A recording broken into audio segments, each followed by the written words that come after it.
a whole third entity. The deeply spiritual elements of your relationship will be revealed to you. Whoa! Oh my God. There are really brutal lessons in this world. Your composite chart is better than talk therapy. Hello, everyone. It's Meredith, your evolutionary astrologer. And today we're going to talk about the composite chart. I want you guys to know about the composite chart. And I want you to think about the composite chart as the third person in your relationship. Yes, this video is going to give you a brand new technique on how to look at any relationship in your entire life. You can do a composite chart with your mother, your brother, your best friend, and you can see beyond just the individuals, how you affect me and how I affect you. The birth chart shows us the individual life path that you're taking. It shows you your karmic blueprint in this lifetime. What's interesting about the composite chart is it shows us the intentions at the soul level of the couple. So while the birth chart will show us the intentions at the soul level of the individuals and how those individuals interact with one another like that, and the life path for each individual is imperative and it's complex inside the relationship. How I affect you and how you affect me is very important, but what we create together and what the meaning, value, and karmic purpose of our relationship is together takes on a whole third entity, and that is the composite chart. So the composite chart will show you the life force energy between the two of us, and it can show you the personal desires and drive inside the partnership. It can also show you the challenges that your partnership, just the relationship itself, might carry. There is me, and then there is you, and then there is us. And I want you to think about the us as a third thing. It's the energy that you and I create together that makes a whole. It's not how your energy affects me, and it's not how my energy affects you, but it is the life force energy of the relationship. And so composite charts are so exciting to learn and to study. And I'm going to show you a technique in this video on how to use it. Now, if you are a member, I want you to know I'm going to go way deeper into this content in my members only video. I also want to ask you guys to think about if you would like a whole series, a mini series on my YouTube channel. It's endless. It is actually infinite. All the things that you can discuss around the composite chart, you know, your sun's aspects, your moon aspects, your Venus aspects, and also the nodal axis is really important. Oh my God, are you guys coming to my nodes masterclass? It's on March 10th. I hope you've already gotten a ticket. If you haven't, you can click the link below and grab your ticket before it sells out. It is going to be amazing. If you are interested in evolutionary astrology, the nodes is where it's at because it teaches you your karmic story, the evolution of your soul and your soul's path from lifetimes before and in this lifetime, and what your next lifetime or what your soul is preparing to become in your next lifetime. Okay, back to the composite chart. But I just wanted to tell you that looking at the composite nodal axis is also really surprising and eye-opening because it shows you the karmic intention of this relationship. Like, why did we come together? Yeah, you can find that in the nodal axis. We're not going to talk about that today. There's so much to talk about. So just let me know if you're interested in this subject matter and let me know. Let me know your thoughts. So as a couple, you are going to grow. You're going to deepen just as you are as an individual. Your relationship is going to need certain things of you to survive it. And you will be able to see what those certain things are inside your composite chart. Now, your composite chart is interesting because it can be very uncomfortable. Like in my composite chart, the energy is totally different than what's in my individual chart. And so I have to stretch, I have to grow, I have to show up a little bit differently and learn new things in order to make my relationship thrive. And that's okay because I'm a lifelong learner and I love to be challenged. But I also respect the fact that not everybody likes that. Some people want their relationship just to reflect their own values all the time and be real super comfy. By the way, do you like my Mercury in retrograde t-shirt? I found it in Colorado at the astrology workshop, but it wasn't at the workshop. I found it in a little shop So I got it. So your composite chart might be a little bit of foreign energy for you. The energy inside the composite chart is trying to show you what may not be most easy for you to do, but what you most need to do inside that relationship to become fulfilled. And if you don't do your composite chart, or you don't do it well, you can really lose the power and the passion and the zest that you have inside your relationship. I want to tell you a caveat here. I personally think looking at your composite chart is better than talk therapy. I really do. I think you can heal your relationship when you look at what the two of you, the alchemy the two of you are creating, and what your composite karmic contract basically is asking the two of you to create. Your composite chart can help the two of you find the fairy tale dream inside your relationship, the happily ever after. Just the most beautiful, juicy nuggets and bits of life can be found inside your composite chart. One of the things I like to say is the composite chart shows you the gift of your relationship.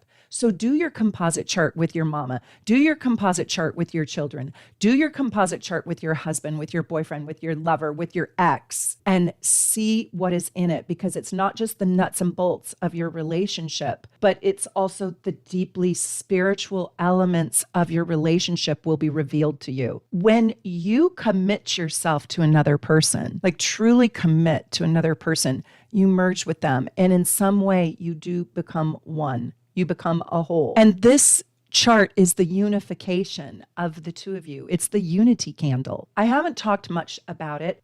In my last video where I talked about soulmates using the nodes, I did go into the composite chart of Taylor Swift and Travis Kelce, and I have that also as a separate video. And I did talk a lot about the composite chart, and I looked at their composite chart, which was very, very interesting, because who they are in real life is nothing like what their composite chart shows them. So go watch that video if you haven't already. But you might not even feel your composite chart. This tool that I'm giving you, this exercise, or being able to read your composite chart, really might wake you up inside your relationship. It might show you the hidden or the subconscious agenda or parts inside your relationship that is trying to play out. The composite chart moves behind the scenes. It moves behind your personality, right? Like, I'm just bringing all this to the show. But the composite chart is sort of the underbelly, the underworld, if you will. It is the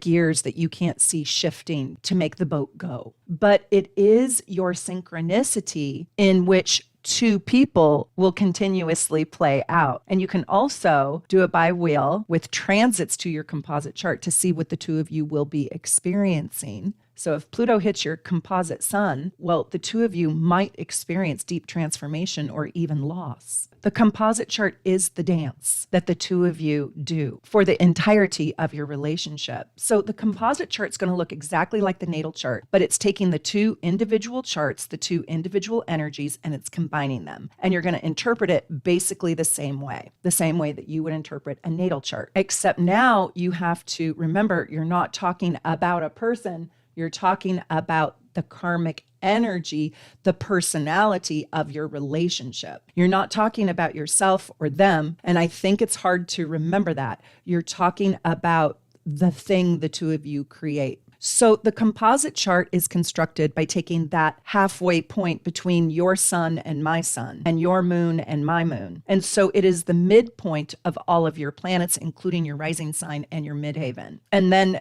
the wheel is calculated. It's calculated with a little bit more of a complicated system than that, but I'm not going to go into all of the technical details. And there's different kinds of composite charts. But if you want to get your composite chart, you can get one in my shop at Soul Navigation, and we do the thinking for you. So we will just put your gorgeous composite chart together for you. One thing that I'll say is that it's better if you have your birth time of both people, but if you don't have your birth time for both people, I don't want you to get discouraged and not get your composite chart done at all. Because really and truly, in order to understand the houses, you will be looking at the midpoint between the ascendant or the midheaven. And we use the ascendant, but if we don't know your birth time, then we can't get the houses right. But you will at least get to see the planets, and you will be able able to work with that composite chart in a bi-wheel. And I'm so excited to teach you all of this and show you how this works. So stay through to the end, even if you don't have your birth time. And I'm going to give you a great example between George and Amal Clooney and show you their individual charts and their composite charts. But Amal was born in Beirut, Lebanon, and they did not get her birth time. Want. I know it breaks my heart when we don't get a birth time, but you can still learn a lot, and it's pretty darn cool. So in this video, we're just doing the basics of the composite chart and how to interpret it singularly. So the composite chart is important as a standalone, but you can also see how you feel and how you interact with your relationship, not the other person. How do you feel inside this relationship? I remember I was once with this person. He drove me just crazy because I absolutely loved what we had, but the logistics of the relationship were a friggin' nightmare. Like there was no possible way that we could even put our lives together. And that was shown in the composite chart. I liked him, but wow, it just could not come together. The lessons were too big, by the way. Nobody wanted to learn those particular lessons. Sometimes you're just not up for what this relationship wants to bring you. Yeah, there are certain lessons that, I think I'll take a pass on, right? There are really brutal lessons in this world. That case that I was just talking about, those lessons were impossible. I didn't have the bandwidth for it. So first, let's just talk about a few important aspects to look at in the composite natal chart standalone. Okay, just the natal chart. You'll see that some couples are just so magnetic. They are so charismatic. They've got a charm and an ease and just a natural ability. They show how much they like each other and they're the envy of others, right? And they sparkle and they draw people to them and they're magnetic. Well, this is most likely based on their composite sun. So remember, this is the exact midpoint of the placement of your sun and their sun. So it's very critical to understand your composite sun by house and by sign to understand what kind of vibration, are you vibing at in this relationship. So if your sun is natally in the first house in your own natal chart and your partner's sun is natally in the seventh house, it might be very likely that you guys are playing out a fourth house relationship by your composite chart. And so you might have a fourth house sun. So the life force energy is played out through fourth house issues. And if you guys haven't watched my series on the houses, Connie Jo and I have just finished the fifth house. So we've done the fifth house through the 12th house. So we only have the fourth, the third, the second, and the first left in that series. So please go watch that video to understand, the video on the house placement of your composite sun. So you can understand a little bit more about what that fourth house, we haven't done that video yet, but what that fourth house or what that fifth house actually means. And so you can understand the energy and the karmic contract the two of you have created together and what you're trying to play out. So if you are a first house sun individual and you're having a fourth house composite chart relationship, right? Well, this might put a damper on you. This is somebody who's going to bring you family and responsibilities and maybe even a home life and a domestication. Maybe you'll appreciate that. Maybe you're so exhausted with your first house sun that you really like settling down. This is a settling down aspect. The fourth house brings love and nurturance and deep emotion, but the fourth house moves slowly and privately. The first house is, Aries. It's big, it's bold, it's bam. Do you like that? Do you want that? Because that's what the two of you are going to most likely talk about and create. Composite sun can be something completely different than what you're used to. So for my composite sun with my husband, I don't have any planets natally in the sign of my composite sun. And so I'm not very good at it. And it's a little bit hard for me, but I'm up for the challenge and it's kind of exciting. And it's the best relationship I've ever had. So I really value it and appreciate it. And it's steady and it's strong. And that's good because I need that. So wherever your composite sun is, it's going to show you the expression of your relationship. And what I want you to do is I want you to start looking at the sun's aspects just inside the composite chart alone, first of all. See what it's doing with the moon. See what it's doing with the ascendant. See what it's doing with Venus, and see what it's doing with Mars. And see what kind of aspects it's making. And if you guys didn't watch my aspects videos, please go watch my aspects videos so you can understand how planets and signs talk to each other and what they create. So now I'm giving you a lot of homework because I want you guys to come and learn with me, because once you crack this astrological code, you can know yourself in the deepest of ways. So I want you to start seeing how the sun, how the soul of your relationship basically feels about being in the relationship. Is it comfortable? Is it challenged? Is it stable and steady? Is it unpredictable? Now remember, we're talking about the relationship. We're not necessarily talking about the individuals. So if there is conflict between the sun and the moon, that doesn't mean your partner's bad for you. It just means that those are going to be places in your relationship that might have a little bit more stress and a little bit more tension, and they need more effort, concentration, and commitment to getting it right. Like I said, if there are challenging aspects, it might just mean that there are challenges inside your relationship at a subconscious level, a logistic level, a karmic level, like I was experiencing. The logistic level was impossible. Maybe you signed up for one theme in your relationship and the logistics turn that upside its head, or maybe there was an illness, or maybe there was a loss, or maybe there was some sort of challenge that came up that turned the whole relationship upside down, right? And it created a stress, and it is very difficult or challenging or hard to keep it locked together in a solid way. It doesn't mean it's bad. It just means it's going to require being very, very awake. And it's just showing you where the relationship has some fragility and needs some extra attention, compassion, empathy, and even love. So the composite sun sign and the house that it's in, and you can only know the house placements if you know both birth times. This is the main part of your relationship. This is the meaning of your relationship experience together. So instead of going through all of the signs deeply, like a composite Aries, a composite Taurus sun, which, by the way, if you want me to do, just leave a comment below. But here's what I'm thinking, because my Seattle workshop, if you guys are not coming, I still have like 2 tickets left, and that's going to be in May. And grab your tickets just as soon as possible, because it is going to sell out. I know it's going to sell out because I've already had a few people tell me they want their ticket. They just have to wait for payday. So go grab it. But if not, and if you want to come with me in the fall to Barcelona, we're going to do our 2nd annual Barcelona retreat. And that's going to be in October or November of 2024. So look for the details. I'll start putting the details about that up on my website in the next month or so. But I was thinking of spending an entire day on the composite chart and looking at the nodal axis and the karmic contract and doing the overlays with the bi-wheel and really teaching you what your karmic story is with your other person. So tell me if you like that, because I think I would absolutely love teaching you this.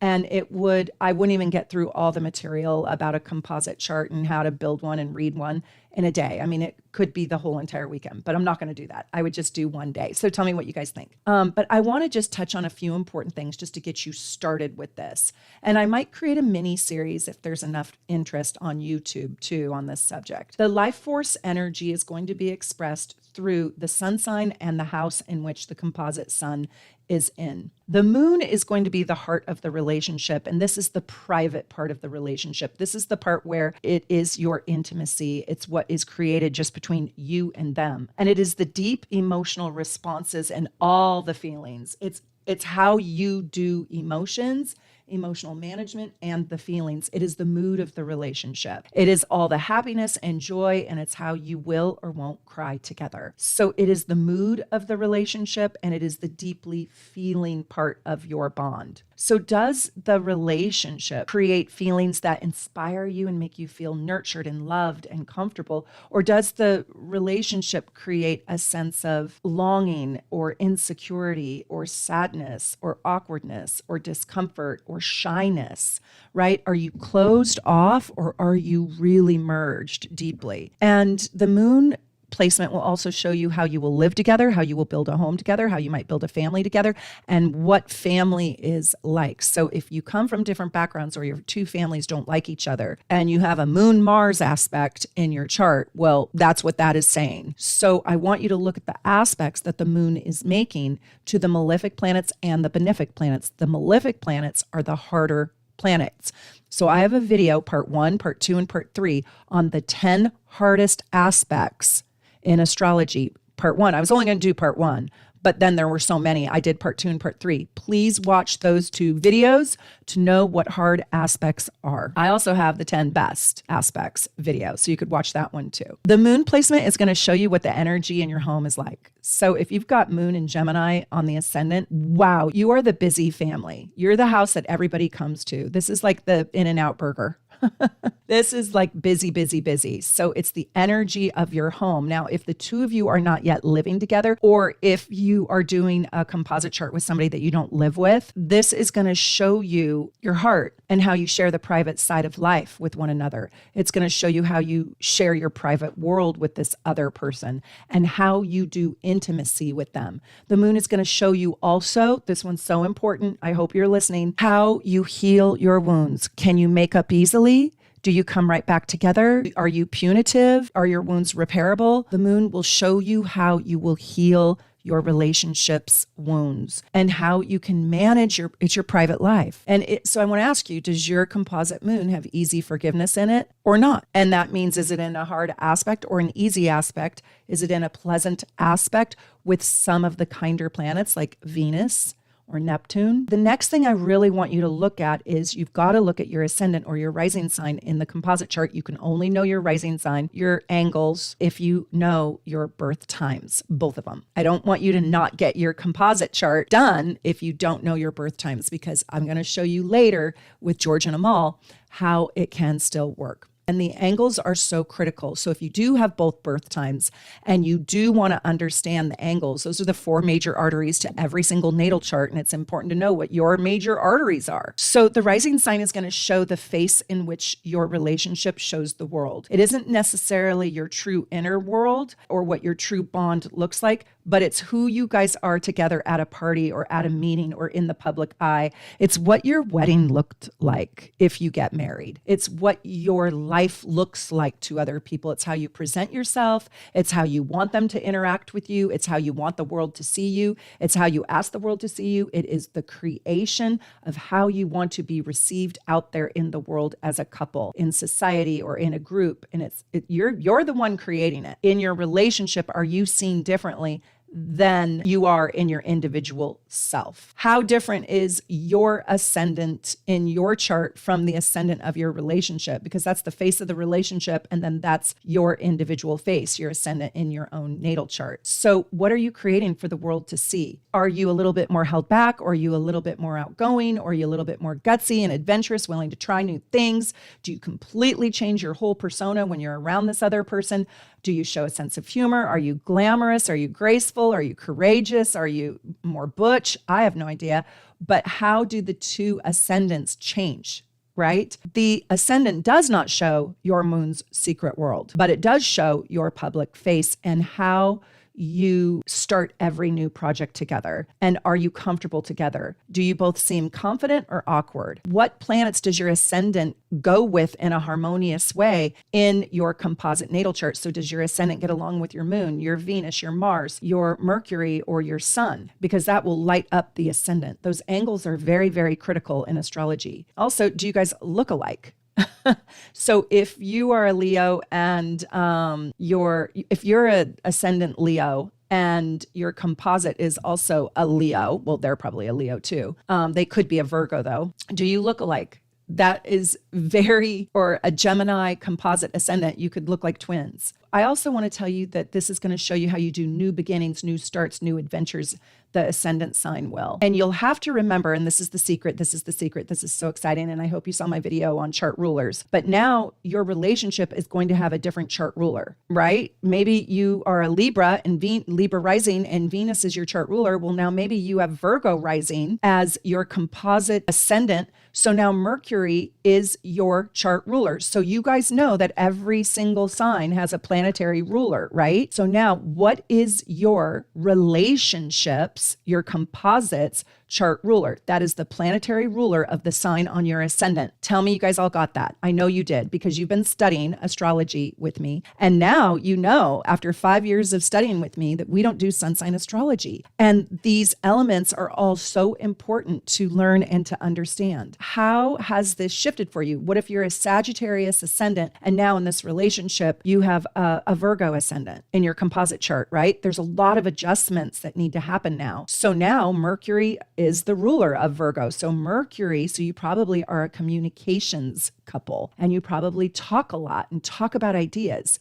So your new chart ruler is very, very important. It's going to shift. Maybe you're a Cancer rising, right? And now you're a Gemini rising in your composite chart. And so you shift from the moon being your individual chart ruler to Mercury being your composite chart ruler. So you moved from heart to head. Interesting, right? And you want to see if your ascendant is supported in positive ways to your moon, to your sun, to any other planets. You can buy your composite buy wheel, and that will put your individual chart on the inside, and then it will put your composite chart on the outside. That's very important that you remember how to do that. You can then also buy another one for your partner's individual chart on the inside and put the composite so you can see their relationship to the relationship. Say that twice. So the first thing I want you to do is look at the sun sign. In your buy wheel, go look at the composite sun and see what aspects it is making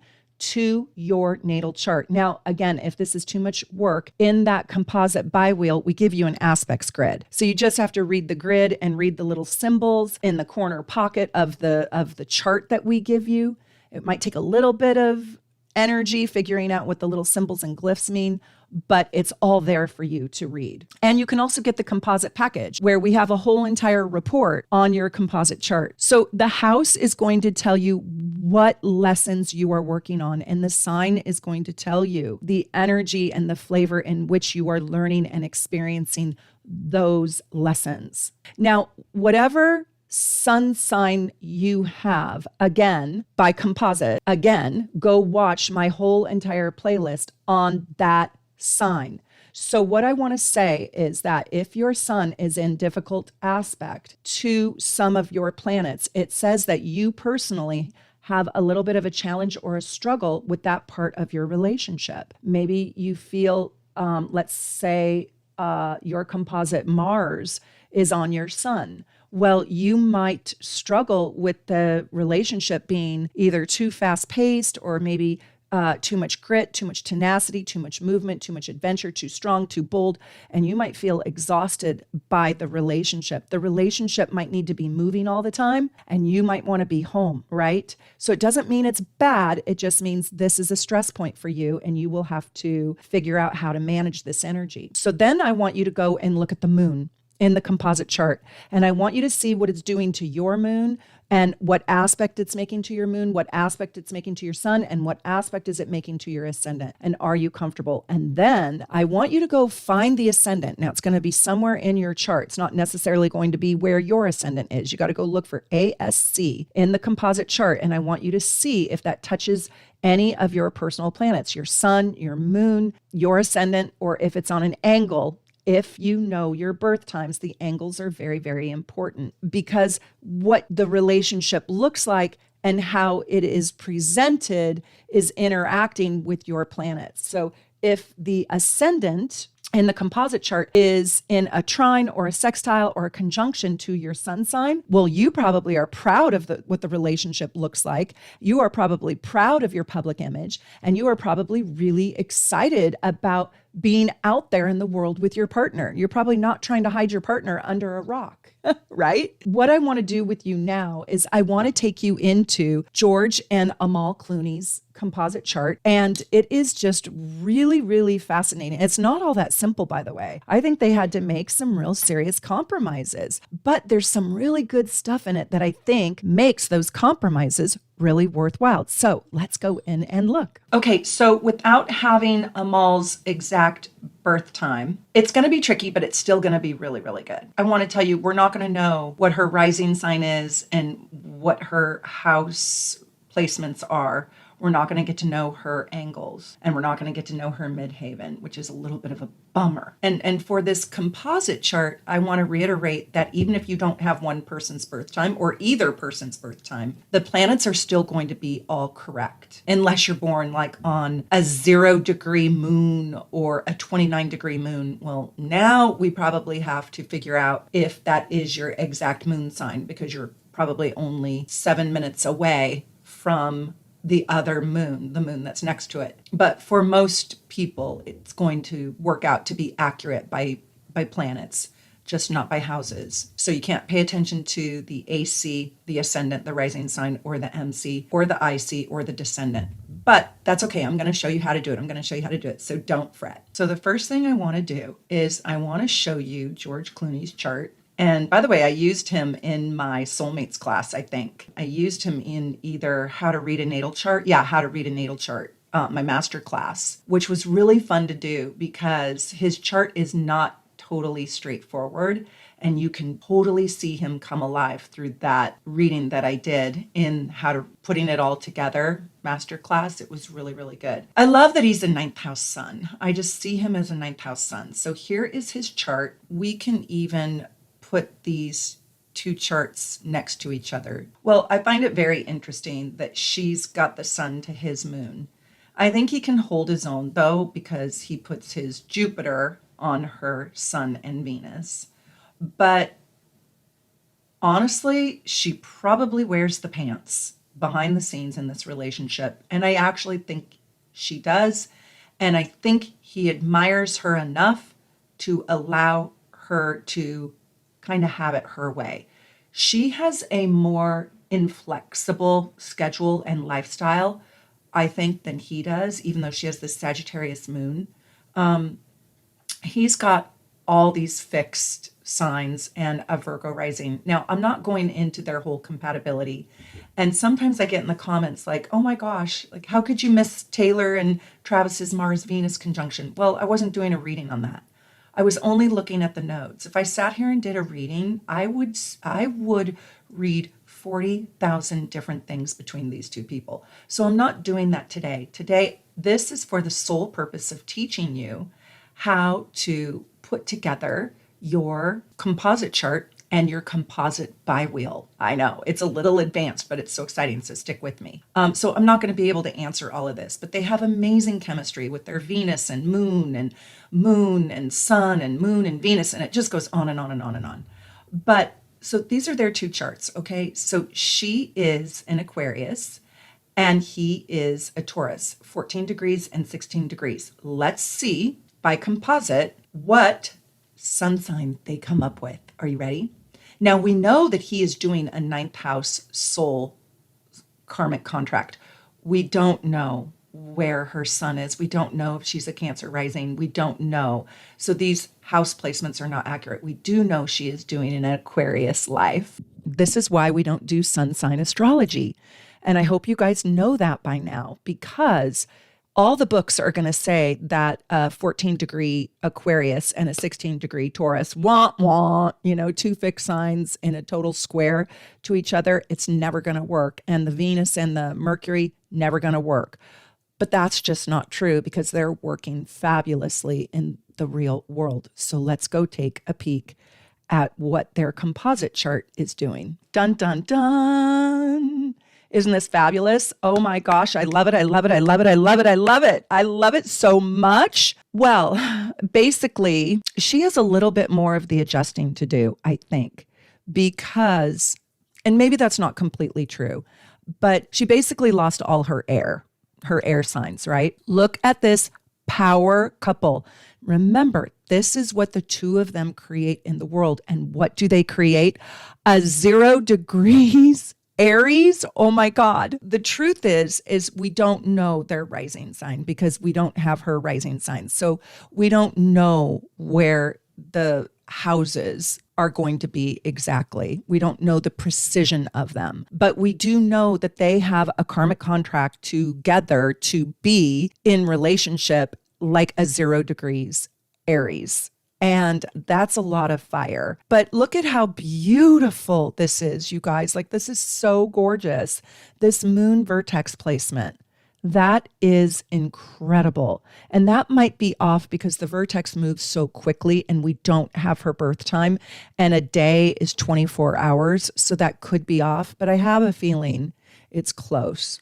Sun on Chiron is also really beautiful. These two people are healing not only their own wounds, but probably the wounds of others. They're a healing agent. They have the Chiron elixir, the medicine in their relationship very prominently. I also kind of feel like, and this could be my own projection or my own interpretation, I think it was hard for Amal to find a man good enough for her. I also think it was hard for George to find a woman worthy of him, because if you really look at his humanitarian side, oh, I have chills saying that, his relationship to his father, the documentaries that he's done, the great and truth seeker and the humanitarian documentary artist. He really is a ninth house sun. He believes in broad visions and he believes in understanding different cultures and people, and he wants to expose truths.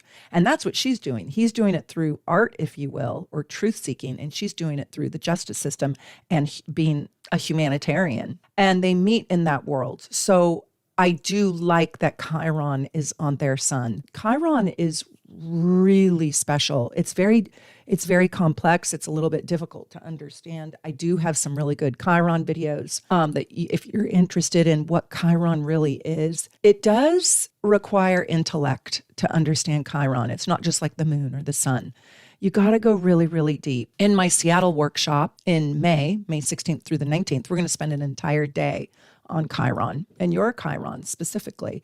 But they have a Chiron relationship, and it deserves a day. It deserves a whole weekend. Let's look at a couple chart signatures. So this is the graph. This is sort of the, this is called the aspect grid. And so you can see the sun's relationship to the other planets, the moon's relationship. The moon is square to Uranus. The moon is square to Jupiter. You can see Mercury here.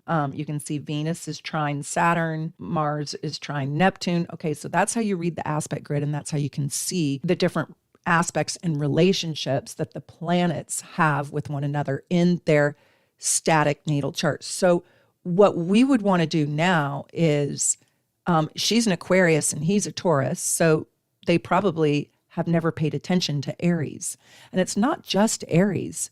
Did you guys watch my video on the 0 degree, the 15th degree, and the 29th degree, the power of the degrees? Yeah, it's a 0 degrees Aries. What is important about the 0 degree Aries? Well, it is the very first zodiac degree. It is the start of the entire zodiac. It is the first minute, the first hour, the first day of the zodiac. And so it is the spring equinox. It's the most powerful degree and placement out of all 360 degrees. This is very significant. To say these people are going to be an influential firepower couple is an understatement because it's at 0 degrees Aries. Now, there's another fascinating thing here that I hope you guys are paying attention to. So few people read, everybody reads their charts differently, but I see that a lot of people could overlook this. So in this declinations chart up here, or grid, I should say, anything above 2327, so starting at 2327, it is considered an out of bounds planet. And yes, I have a video on that too. I think for members only though. And look at their Mars, 2327. Not only are they a sun at 0 degrees Aries, the ruler of their sun, of their composite sun, is over here in Cancer. Again, we don't know that it's actually in the 12th house because we don't have her birth time.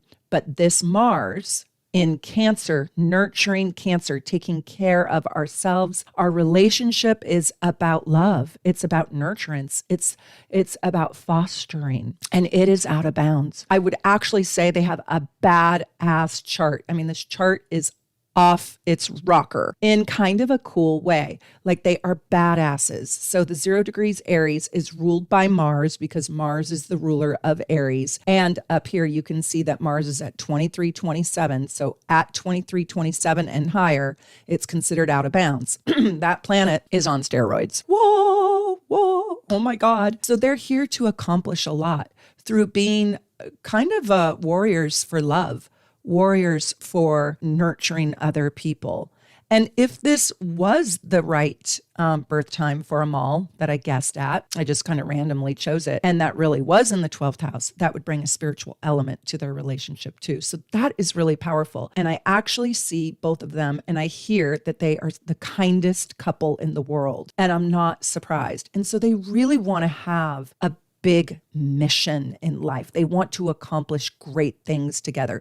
Their relationship calls them into power and greatness and love and nurturance and fostering others, fostering help. Because Aries energy is really different than Aquarius and it's very different than Taurus, this is a new kind of relationship for them. This is nothing that they're familiar with. They're not familiar with this Aryan 0 degrees energy. So they both come to the table, nor are they familiar with, this whole stellium. They come to the table in this relationship challenged. One thing that is really interesting is in this composite chart, Uranus is opposing the sun.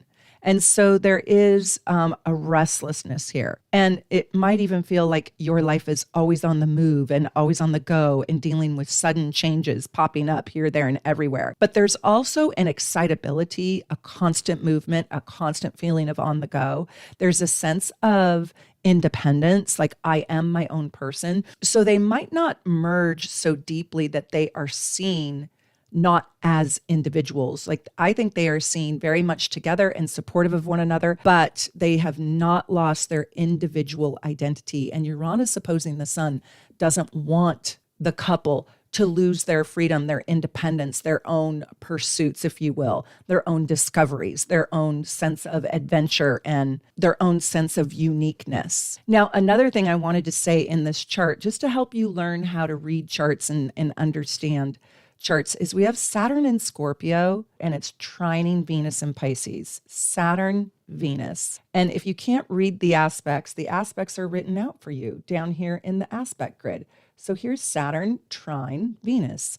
And so that tells me that this is probably a very stable love, a forever kind of love. Like I love you and I commit to you. Saturn Venus aspects create stabilizing forces and also lend money, self-esteem, confidence, and maturity and growth to the relationship. I could give you just a couple more little things that I see, but this Mercury South Node, Venus, which is really, really cool. They love learning and they come in as great Pisces energy. So I do think there is a past life here. There's a past life story around learning and love. And I see them that way in this lifetime too. With Pluto North Node in Virgo in the second, they really are here to become great, powerful, deeply powerful transformers. And notice I haven't even talked about the houses, right? You don't have to talk about the houses to be able to see the story. Okay, so now what we're going to do is we're going to take George's chart and then we're going to put the composite chart. Now, this is going to be totally 100% accurate because we've got George's birth time. So we know where their composite planets, with the exception of the angles,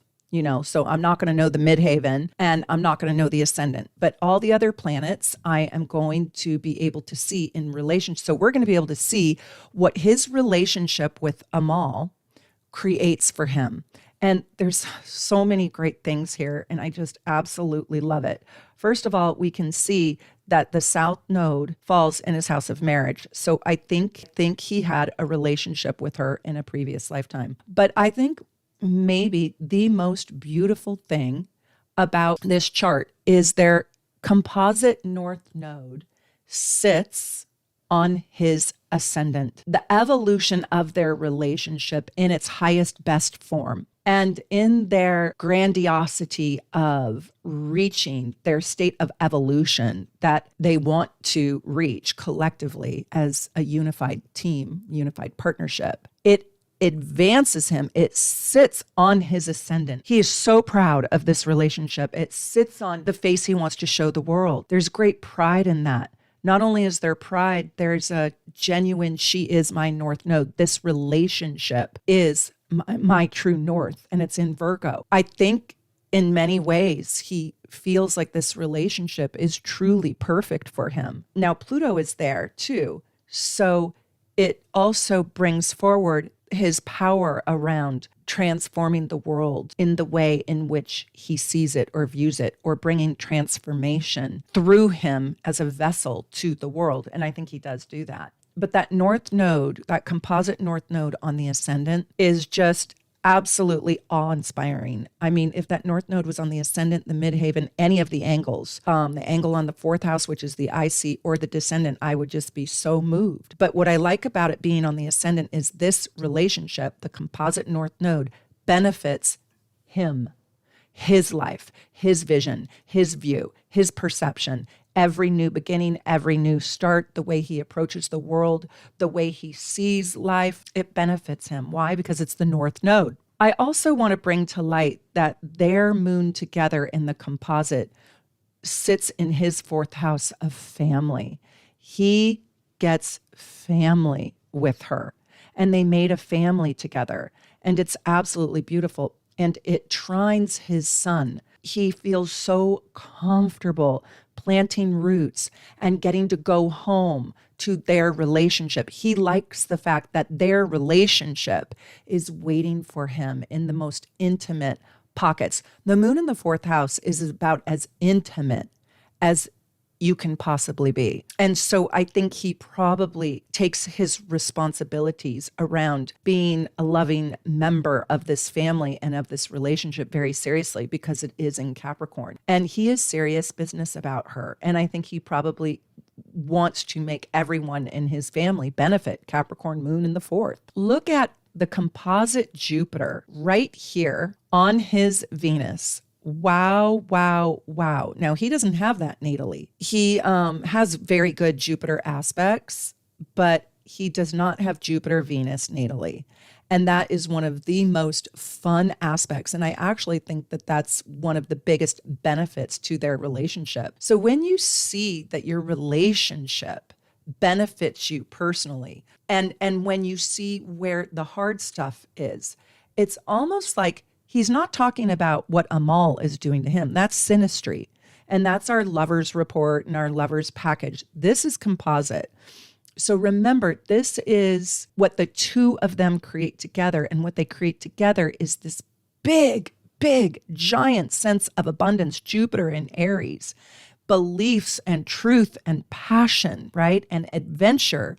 And he's madly in love with it, because it sits right there on his Venus. They also, that's a millionaire's aspect. Jupiter, Venus makes big money. It literally translates to big money.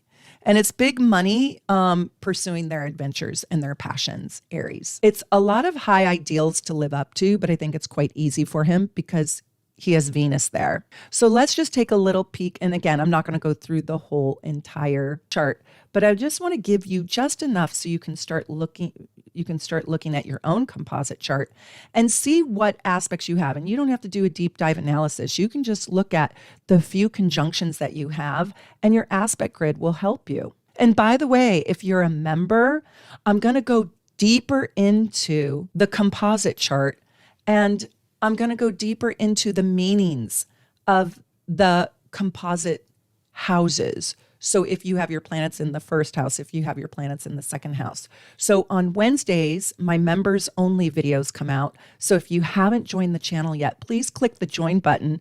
It just puts 10 cents a day into my pocket, and it helps me do more videos like this for you. And it keeps our channel alive and thriving. And I'm so grateful.